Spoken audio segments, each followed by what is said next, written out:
Casi siempre pensamos en la caída del Imperio Inca como algo que pasó de la noche a la mañana, ¿no? Un golpe de suerte y listo. Pero, ¿y si la historia fuera mucho, pero mucho más interesante? No fue un colapso repentino, fue una infiltración calculada, una operación que tomó casi una década. Hoy vamos a desarmar ese plan maestro, pieza por pieza. Y aquí viene la gran pregunta, la que todos nos hacemos. A ver, ¿cómo es que un grupito de, menos de 200 hombres logra poner de rodillas a un imperio de millones que se extendía por todos los Andes? Parece imposible, ¿verdad? Bueno, el truco está en que la respuesta no está en esa batalla final que todos conocemos. No. Está en los 8 años anteriores. 8 años de preparación silenciosa. Aquí la clave no fue la fuerza bruta, para nada. Fue la estrategia. Entonces, de un lado tenemos el mito, esa idea de una victoria relámpago en 1532. La versión de película, digamos. Y del otro lado, la realidad. Un proceso largo, de 8 años. Piénsenlo así, no fue tanto una invasión desde el principio, sino más bien un estudio de campo. Una misión de espionaje a gran escala para encontrarle las grietas a la armadura del imperio.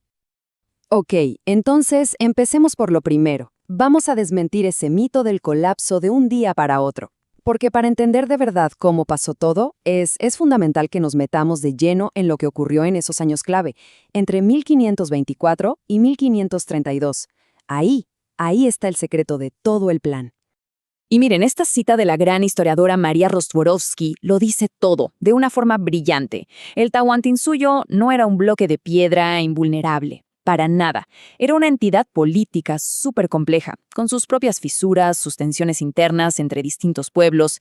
¿Y qué hicieron los españoles? Bueno, durante sus expediciones, aprendieron a leer esas tensiones, a identificarlas y, claro, a usarlas a su favor. Bien, pero ¿qué fue lo que los empujó a ir hacia el sur? ¿Qué los hizo meterse en lo desconocido? Pues, como casi siempre en la historia, la respuesta es simple. Y muy, muy brillante. El oro. La leyenda de un reino dorado. Claro, la conquista de México no más les había abierto el apetito.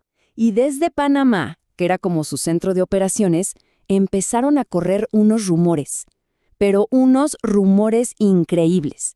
Historias de un tal Gran Reino del Sur, donde, se decía, el oro era tan común que lo usaban para cosas de todos los días. Imagínense. Y ojo, que esto no era solo un cuento para dormir. Era, como lo describe el historiador John Hemming, una promesa real de riqueza similar o mayor a la de Tenochtitlán. O sea, algo gigantesco. Esa promesa fue el combustible. Fue lo que impulsó a Pizarro, Almagro y Luque a armar una sociedad. Casi una startup de la conquista. Con un único objetivo, encontrar ese reino dorado y quedarse con él. Bueno, ¿y cómo llevaron esa ambición a la práctica? Veamos los primeros pasos. Porque las primeras 2 expediciones no fueron para conquistar, ¿eh? Hay que tenerlo claro. Fueron, en realidad, misiones de inteligencia. Misiones durísimas, pero absolutamente cruciales. La primera, en 1524, fue un desastre si buscaban oro, pero fue un éxito rotundo en cuanto a información. A pesar del hambre, de la resistencia de los locales, les confirmó algo. Al sur había una civilización grande y organizada. Así que la segunda expedición, que arrancó en 1526, ya iba con otro objetivo: penetrar de verdad en la periferia de ese mundo inca. Y fue ahí donde todo llegó a un punto de quiebre. Y acá es donde la historia se convierte en leyenda. Traten de imaginar la escena. Están en la Isla del Gallo, los hombres muertos de hambre, a punto de amotinarse. Y Pizarro saca su espada, traza una línea en la arena y les dice algo como: para allá, a Panamá, es volver a ser pobres. Para acá, hacia el Perú, es para ser ricos. Y de todos, solo 13 tipos, los famosos 13 de la fama, cruzaron esa línea. Un paso que literalmente cambió la historia del continente. Y vaya que la terquedad de ese grupito valió la pena, porque por primera vez tenían pruebas. Pruebas de verdad, tangibles. Se acabaron los rumores. Vieron con sus propios ojos la locura de ingeniería que era el Capacñán, el sistema de caminos inca.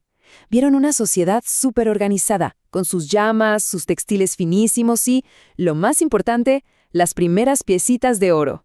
¡Listo! Tenían la prueba irrefutable que necesitaban para seguir adelante. Ok, el siguiente paso fue el que lo cambió todo, el punto de no retorno, el momento en que la simple exploración se transformó en la certeza de que estaban parados frente a un imperio colosal. Y ese lugar tenía un nombre: Tumbes. Cuando llegaron a Tumbes en 1528, todo cambió.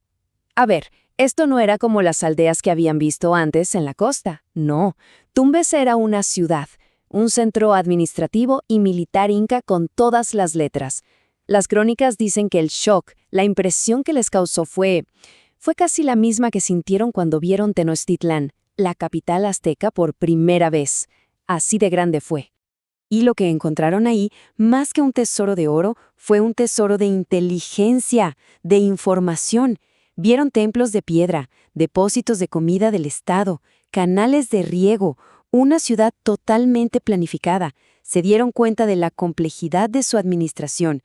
Hasta entendieron para qué servían los quipus, su sistema para llevar cuentas. Esto ya era la prueba definitiva. Estaban sin duda alguna ante un imperio de verdad. Y esta frase lo resume a la perfección. Tumbes no fue solo la puerta de entrada física, fue, como dice el autor, la puerta de entrada intelectual al imperio. Fue el momento del clic, cuando Pizarro y su gente por fin entendieron la escala, la sofisticación del Tahuantinsuyo. Ya tenían todas las cartas en la mano para el siguiente paso, el más decisivo. Y justo acá es donde la historia, digamos que se pone del lado de los españoles de una manera increíble. Porque mientras Pizarro estaba en España buscando el permiso oficial para la conquista, dentro del Imperio Inca estaba por estallar una crisis como nunca antes se había visto. Así que Pizarro, con todas las pruebas que juntó en Tumbes, se fue a España. Se plantó frente al rey Carlos I y le mostró todo: el oro, los textiles, hasta llevó a algunos nativos. El rey, obviamente, quedó impresionado. ¿El resultado? Las famosas capitulaciones de Toledo, de 1529. Y con ese papelito, Pizarro dejaba de ser un simple aventurero. Ahora era un agente oficial de la corona, con licencia para conquistar. Pero, al mismo tiempo, mientras Pizarro conseguía su permiso, ¿qué estaba pasando en los Andes? Una catástrofe. El inca Huayna Cápac muere muy probablemente de viruela, una enfermedad que llegó antes que los propios conquistadores, y sus dos hijos, Huáscar y Atahualpa, se lanzan a una guerra civil terrible por el trono. O sea, el timing para los invasores no pudo ser más perfecto. Y este es el punto clave de todo. Hemming lo dice clarísimo. Sin esa guerra civil, la conquista hubiera sido o muy distinta o directamente imposible. Piensen que el imperio se estaba desangrando por dentro, sus ejércitos cansados, la lealtad de las provincias totalmente dividida. El Tahuantinsuyo que Pizarro se iba a encontrar en 1532 era una sombra de lo que fue, un gigante herido y muy, muy vulnerable. Y con este escenario llegamos al acto final, al clímax de esta infiltración. Porque la famosa marcha hacia Cajamarca no fue un salto al vacío, no fue un acto de fe, para nada. Fue un movimiento estratégico, fríamente calculado, basado en 8 años de juntar información. Cuando Pizarro vuelve a Tumbes en 1532, se encuentra la ciudad hecha ruinas, una víctima más de la guerra civil. Pero para él, lejos de ser un desastre, esto era una confirmación. La confirmación de que su plan podía funcionar. Sus hombres ya no andaban a ciegas, eran básicamente analistas de inteligencia, sabían de la guerra, conocían los caminos y, lo más importante de todo, sabían que el imperio tenía enemigos por dentro que estaban deseando unirse a ellos. Entonces, ¿cuál era el plan final? Se puede resumir en 4 pasos. 1. Usar las autopistas del enemigo, el Capagñán, para moverse rapidísimo. 2. Ubicar a los pueblos que estaban descontentos, los que no querían saber nada con el nuevo Inca. 3. Y esto es fundamental, crucial, hacer alianzas. Porque hay que sacarse de la cabeza la idea de 168 españoles contra un imperio. No, eran 168 españoles al frente de miles de aliados indígenas que los veían como libertadores. Y 4. El golpe de gracia. Ir directo a Cajamarca a capturar al líder. Y esta última cita, pues, cierra el círculo perfectamente. Lo que pasó en Cajamarca, la captura de Atahualpa, no fue un milagro, no fue una locura del momento. Fue en realidad el resultado lógico, casi predecible, de casi una década de aprender, de adaptarse y de explotar las debilidades de un imperio que ya estaba en crisis. Y todo esto nos deja con una última reflexión, una pregunta que queda flotando en el aire. Sí, la llamamos la conquista española, y lo fue. Pero si vemos todo el proceso, desde los primeros rumores hasta ese día en Cajamarca, es inevitable preguntarse, ¿fue de verdad una conquista de un puñado de hombres contra millones? ¿O fue más bien la intervención muy bien calculada de una fuerza externa en una guerra civil que ya existía? Una intervención que para tener éxito dependió sí o sí de las divisiones internas y de la ayuda de miles y miles de nativos. La respuesta, creo, cambia por completo la forma en que vemos este momento clave de la historia.